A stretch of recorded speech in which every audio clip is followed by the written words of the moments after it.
In news from the criminal courts, a St. Croix couple has been arrested in Florida on murder charges in connection with a July homicide in Williams Delight.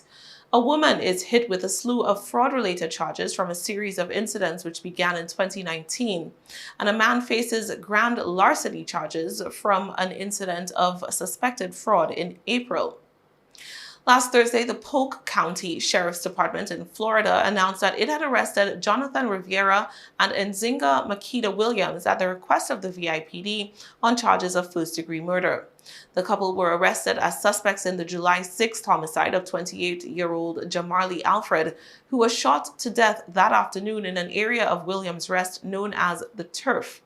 According to the VIPD, Rivera and Alfred got into a verbal altercation, which led to Rivera ultimately chasing Alfred and shooting him multiple times. It is not quite clear exactly when Rivera and Williams fled to Polk County, but sheriff's deputies, supported by canine and drone units, closed in on a residence in the city of Lakeland on Thursday and quickly arrested the couple. They are currently being held without bail at the Polk County Jail while authorities make arrangements to extradite them back to the USVI to face the courts.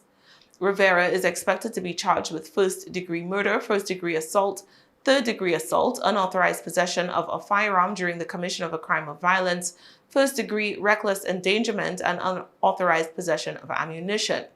Meanwhile, Williams reportedly awaits charges of first-degree murder and accessory after the fact. On St. Croix, Wendy Roberts was arrested on Election Day for allegedly stealing thousands from her employer over almost 2 years. The arrest follows an investigation by the VIPD Economic Crime Unit began on October 12th last year after they received a report from Home Depot. The company says that at some point prior, their central investigation team in Atlanta started looking into multiple orders that were being refunded to a specific credit card.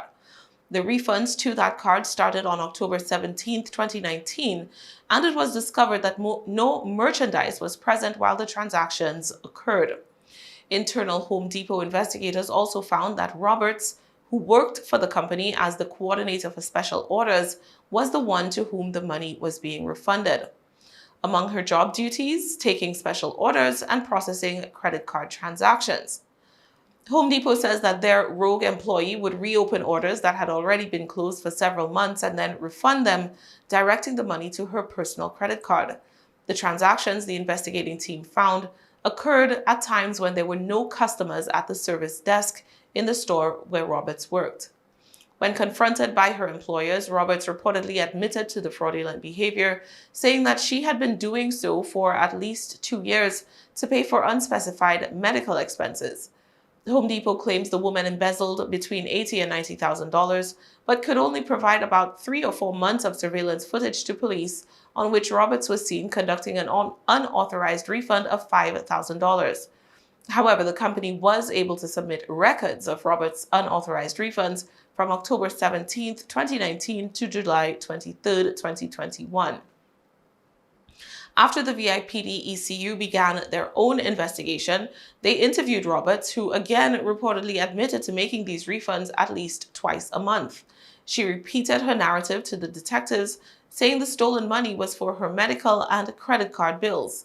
A subpoena served on Roberts' bank for her account records showed at least $12,000 in returns from Home Depot.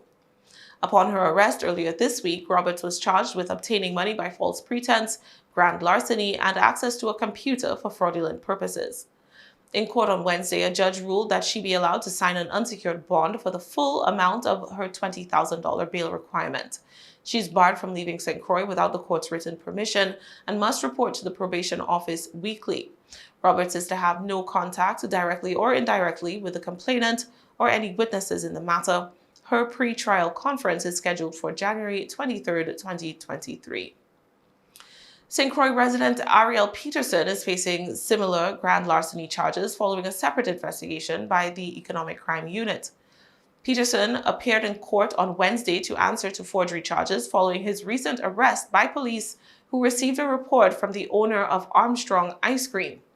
Documents before the court indicate that the owner of the establishment told police that he had noted some suspicious activity on his checking account when he logged in on May 1st to conduct some transactions. He said 2 checks had been written against his account on April 10th, one to Arielle Peterson in the amount of $500 and the other to another name in the same amount. The owner of the bank account says neither of those checks were written or signed by him, and noted that his checkbook was usually kept in the center console of his pickup truck, which Peterson cleaned once a week. Peterson, the business owner said, also did odd jobs around the establishment, but was always paid in cash. After noticing the suspicious transactions, the man said he went to retrieve the checkbook from its usual location in his vehicle, but it was not there. Peterson, the man claimed, was the only person who could have taken the checkbook out of the truck. The business owner asserted that he had not given anyone permission to write checks against his account or sign his name to any such instrument. He gave a description of Peterson to police and presented detectives with a copy of the checks, including the one endorsed on the back by Peterson. That endorsement also included a social security number. On June 23rd, police visited Peterson's bank, upon which a subpoena had been served. The check, which had been written in his name, they discovered, had been deposited on April 27th. After that, authorities contacted Peterson himself for an interview. When presented with the ostensibly unauthorized check, Peterson denied all knowledge of it. He said while his signature at the back of the instrument looked like his, it was not. He insisted that he was always paid in cash when he did work for the business owner, and told police that he'd been washing the man's vehicles and cleaning the grills at the business for 3 years. The last 4 digits of the social security number at the back of the check, however, did match Peterson's. Further investigations revealed that the checks were cashed at Moe's gas station sometime in July, and information obtained by police led to Peterson being identified as the main suspect in the theft of the checkbook, the subsequent writing of the 2 checks, and cashing them without the permission of the checking account holder. As a result, the gas station suffered a loss of $1,000. Peterson was then arrested and charged with obtaining money by false pretense, forgery, and grand larceny. In court on Wednesday, a judge ruled that he be allowed to post $250 in cash, with the remainder of his $20,000 bail requirement allowed as an unsecured bond.